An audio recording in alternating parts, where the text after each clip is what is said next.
Hello viewers, আমি technician Jahangir. Rice কুকারে একসঙ্গে দুটো বাতি জ্বলে, কয়েল হিট হয় না, রাইস কুকার গরম হয় না। এটার সমাধান এবং বিস্তারিত দেখুন।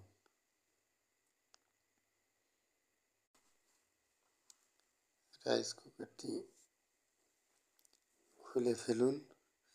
ভিতরে 180 ডিগ্রি একটি থার্মোস্ট্যাট আছে। এই থার্মোস্ট্যাটটি পরিবর্তন করে দিলেই আপনার এই সমস্যার সমাধান হয়ে যাবে। দেখুন কিভাবে পরিবর্তন করতে হয়। দুটো লক সিস্টেমের তার আছে, তার দুটো খুলে আবার দুটো পিন লাগিয়ে দেবেন। লাগিয়ে দুটো নাট আছে, নাট দুটো টাইট দিয়ে দেবেন।